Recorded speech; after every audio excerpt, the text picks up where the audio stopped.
le Dynamite du 24 juillet qui s'appelait Blood and Guts. Ah, Et on a commencé ça avec une promo d'MJF et Will Ospreay. Tout d'abord, on voit Ospreay qui est dans le stationnement de sa chambre d'hôtel et qui a un couteau dans ses pneus. Fait que là, qu'est-ce qu'on fait? On peut pas. Avec les ports, avec l'intervieweur dans son char, à l'intervieweur qui était parké à côté. ouais. Là, moi, Pauvre juste Alex un Marvez. truc, si je garde dans le kayfabe, là, tout le monde parque mal son char dans ce truc-là. Le char de Ospreay est parké en plein milieu du parking. Avec des. Moi, tout, j'aurais donné un couteau dans ses pneus. Va-t'en, va te parker dans les lignes comme tout le monde. Le commentateur, son char, il est juste à côté de l'autre bar, mal parké, il bloque l'entrée pour sortir. C'était weird. Ils ont bien fait de péter les pneus de lui. Ouais. Fait que là, MJF, il arrive, il roule avec des cheerleaders, il fait son cheap heat, ça marche bien. Il est bon pour faire du cheap heat, MJF. Il déteste la ceinture internationale. Il dit, ouais, c'est pour du workhorse, mais c'est pas pour du monde qui sont payants. C'est pas du monde qui sont riches comme moi, qui sont supérieurs comme moi. Fait que je mets dans la poubelle la ceinture et je sors une nouvelle ceinture états-unienne. Ça me fait rire parce que la foule, quand il sort la ceinture, il est comme USA, USA. Mais après ça, c'est une manière de faire que ça soit clair que Ospreay va aller. méchant ouais. à Wembley, là, fait que, là, avec sa ceinture des États-Unis à Londres, au UK. Fait que, je pense qu'on n'avait pas besoin de faire ça pour s'assurer non, que je pense pas. Mais soit hué, parce que c'est quand même contre Ospreay, mais bon. Ça on marche, le fait quand même. Puis, oui. Bref, Ospreay arrive et il dit que finalement, c'est officialisé leur match. On s'en attendait, évidemment. Puis ça va être ça. Écoute, est-ce qu'on va se servir un peu plus dans les prochaines semaines US contre UK dans la construction? Je sais pas. Je pense pas qu'on est obligé d'aller là. Je pense qu'on peut focuser sur les deux personnages qui fonctionnent très bien. Parce qu'on est un petit peu... On est un petit peu dans les Jeux Olympiques, justement. Fait que, ouais, ok, ouais. Jamais il y a des confrontations qui se passent aux Jeux Olympiques, peut-être qu'on va les ramener de l'avant dans les storylines. Tu trouverais ça le quand nombre même de intelligent médailles, de le faire. Ouais, le nombre de médailles, tu sais, une des compétitions, les deux pays s'affrontent, puis que là, voilà, c'est une nouvelle compétition qui s'en vient en ligne. En tout cas, je sais pas comment on va s'en servir, mais avec les Jeux Olympiques, ça peut permettre une espèce de genre être un peu plus tribal, là, genre Let's Go États-Unis versus Let's Go UK. Ouais. À voir comment ça va se jouer. Ensuite, on a eu quand même un bon match de deux vétérans, deux messieurs que des fois, je les aime pas tant. Mais là, Tabarouette, c'était quand même bon. Jericho contre Minoru Suzuki. Tabarouette, raconte-moi ça. C'est ton genre de match. C'est quand ça tombe dans mes cordes, là. Tu sais, j'en écouterais pas que ce style de lutte-là, mais quand ça revient, quand ça arrive dans ma télé, je m'y attendais pas. Moi, je m'en allais regarder ce match-là comme je regarde un accident de char. Là. Un peu la main d'en face, mais je regarde quand même ce qui se passe. Là. Et effectivement, ça a été un accident de char. Si le char, c'est le chest des deux gars, et l'accident, c'est la main des gars qui frappent dans des chests, ça a été un match que de chop. Finalement, ça a été autre chose. On a été vers une fin différente par la suite pour que Jericho aille chercher du heat comme bon heel qu'il est, et la foule est en tabarnak. Mais j'étais certain qu'on allait réussir à faire un 12 minutes que de chop, parce que le premier, 6-7 minutes, on a eu le temps d'aller à une pause, on a eu le temps de revenir de la pause. C'est incroyable. C'était que juste des chops. Pas un coup de tête, puis un chop, puis un coup de pied, puis un chop. Non, juste 100% que des chops. Et Chris, il y a eu des holy shit chants qui ont été faits, là, comme... Chop forever. Jericho qui se fait ouvrir le chest, qui saigne du chest à cause des chops. C'est vraiment, vraiment, vraiment bon. Suzuki continue son no-sell pour certaines chops. Jericho qui oversell des chops. Ça fonctionnait dans la chimie des deux, là. Puis tu sais, on dirait le no-sell japonais. Moi, j'aime pas toujours ça. Mais quand c'est sur un chop, c'est impressionnant de faire un no-sell. Parce que si vous en avez reçu une, pour vrai, ça fait mal. Ça fait mal pour vrai, une chop. Puis quand t'as no-sell, c'est comme... T'es bon de no-seller ça, parce que ça fait quand même mal. Surtout quand ça fait comme 30-40 sur soi sur le chest, tu continues des no-sells. Fait que bravo Suzuki, des no-sells comme ça. Je trouve pour une fois, le no-sell était plus impressionnant que le Puis le fait que Jericho, il est tellement bon sur mon sell. Il y a un moment, il se met... Suzuki attaque la main de Jericho. Oui. Fait que là, par la suite, il commence à faire des chops, mais là, il a mal à sa main. Fait que c'était le visuel de Suzuki qui no-sell, puis l'autre, il a mal à sa main. Ça m'a fait rire, c'était très bon, en tout cas, des petits détails. Puis finalement, ça se termine avec Jericho qui gagne, qui garde la ceinture. Mais encore une fois, le côté expérience de Suzuki, parce que lors du pen final, vois quand même la jambe qui fait une petite wave pour essayer de kick out. Le muscle memory du lutteur qui essaie quand même de Mais tu comme kick sais, out. Ça. Ouais, mais ça, les ça petits c'est des petits détails. détails, mais c'est. Puis on l'a vu quelques fois dans les dernières 2 semaines, ce genre de petits détails-là. Il y a 2-3 lutteurs qui l'ont fait. Puis j'aime vraiment ça. En fait, Ouais. qu'est-ce que j'ai écouté? Je pense dans le match, je me sais plus dans quel match. Je pense que c'est Moose, quand il s'est fait piner par Joe Hendry, il l'a fait aussi. Ouais. J'ai Ouais. commencé à Jake regarder. Something également. Il Ouais, a fait un kick-out, mais après le compte de ouais. 3. Fait que, ouais, c'est ça, oui, exactement, c'est ça. Fait que, je trouve ça super le fun, ce genre de détails-là. À noter que je sais pas si je vais me rendre au bout, je sais pas si je vais vous faire un review de tout ça. J'ai commencé à écouter Death by Dishonor, qui est le pay-per-view de la Ring of Honor, qui était vendredi passé, si je me trompe pas. Ouais, J'ai écouté le le match 26. Athena contre Queen Aminata, et c'est bon, là. C'est bon. Athena est incroyable. Excusez, j'ai complètement changé de sujet, là, mais je vais peut-être essayer de vous faire une petite chronique là, vite faite là-dessus, là, peut-être la semaine prochaine. Là. Fait que je vais essayer de faire Écoute, ça. Fait que oui, allez très le bon voir. match. Allez le voir. Tu m'as mis l'eau à la bouche. Moi Ah aussi, ouais, ça me mais tente de voir ouais. ça. Athena me fait le meilleur travail qu'elle a jamais fait de sa vie et c'est le fun.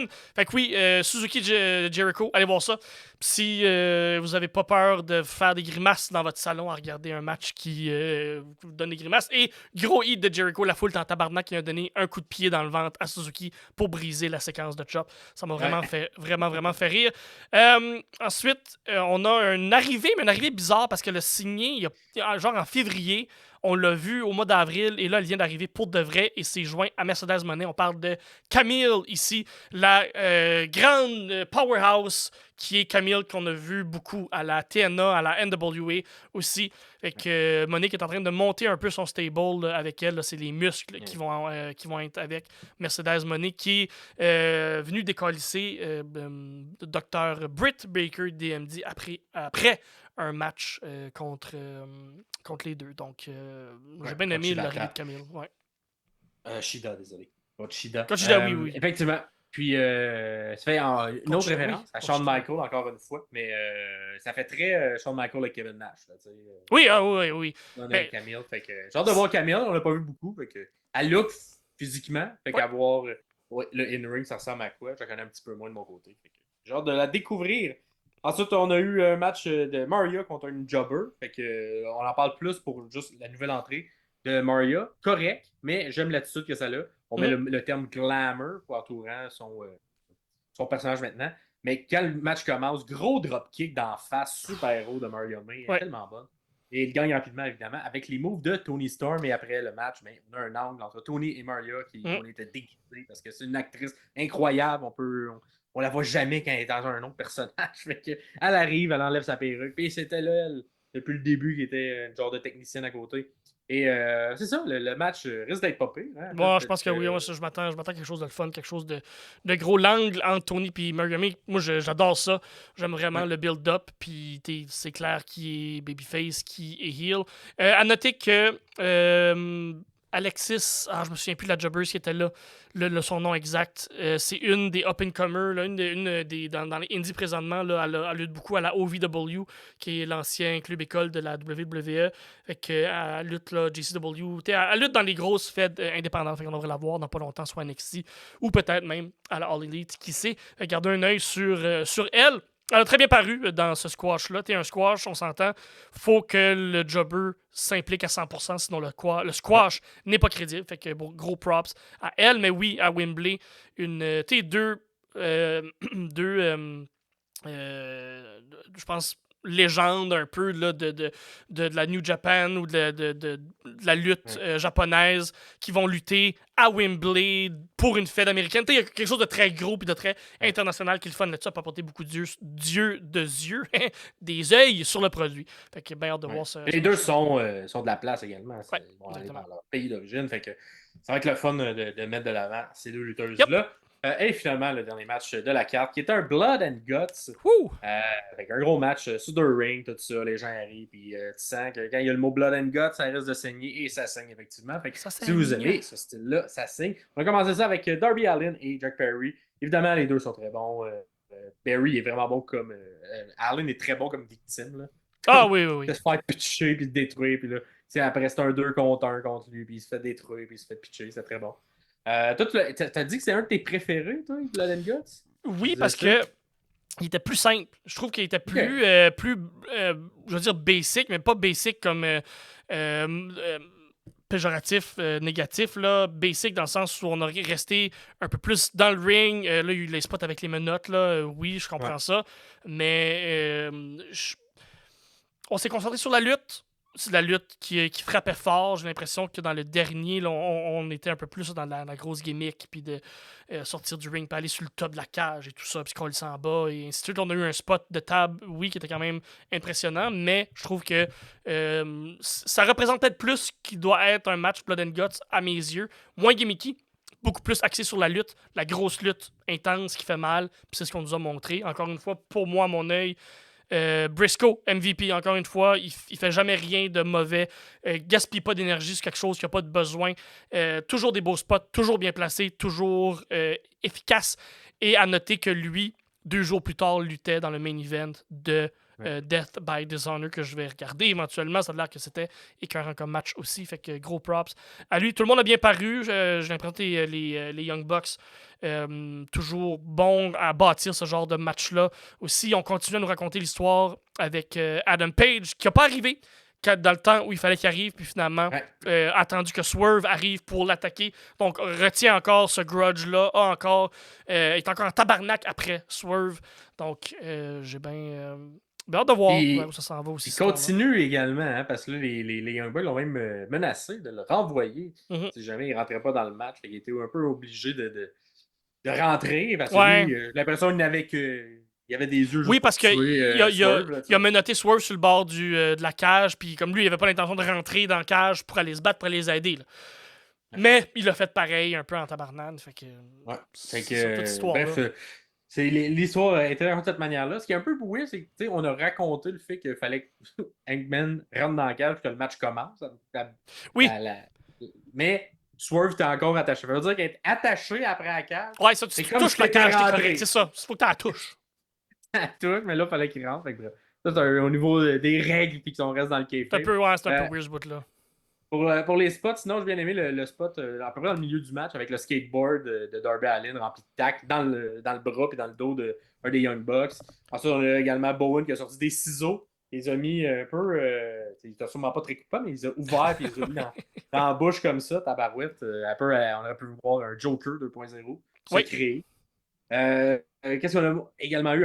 Un gros spot de Bowen qui passe à travers les tables, qui a inspiré ta chronique en début d'épisode. Là. Oui. On a mis des tables. Peut-être un peu moins beau que celui de Chelsea Green lors de Money in the Bank. Je suis d'accord. Mais quand même bien. Quand même bien, ouais, absolument. Puis moi, j'ai bien aimé également le coffin drop avec Darby qui vient genre comme un petit singe, comme un Donkey Kong dans le milieu, puis il se laisse aller en coffin drop dans le milieu du ring. Bien été. Le coup de chaise directement sur la tête. Ouf, ça a été controversé, ça. Là. Ben, avec raison, parce qu'il y a eu beaucoup de preuves et beaucoup de médecins qui disent qu'il ne faut pas faire ça, parce que ça donne des commotions. Mais bon, Perry continue de faire comme à sa tête. Hein.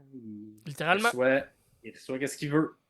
Et finalement, le match se termine avec Darby Allin. Pour nous rappeler un peu la dernière, je pense que c'était un Stampede, ce coup-là, mais il a mis en feu Perry. Je vais te remettre en feu si tu t'abandonnes pas. Et c'est un des deux, c'est Matt qui abandonne à la place. En fait, c'est pas juste. Non, en fait, lui, ce qu'il demandait, c'était un match à All-In. C'est pas l'abandonner. En fait, non, il a donné un.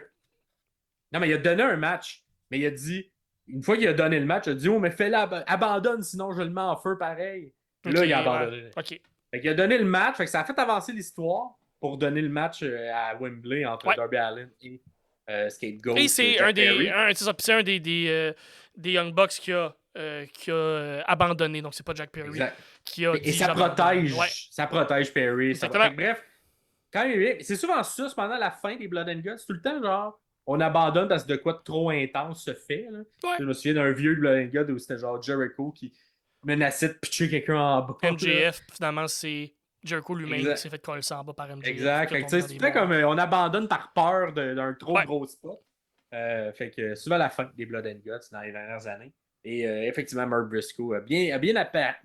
Moi, je pense que je préférais Darby Allin. Cependant, ça va être Darby Allin, mon MVP, dans ce match-là. D'accord, très d'accord avec ça. Puis qu'il mange bien des. Ouais, mais Mark Briscoe a quelque part de spécial dans mon cœur. Fait que Ben, il est Je suis un efficace, peu, il est ouais, efficace. c'est ça, je suis un peu impartial là-dessus, mais écoute.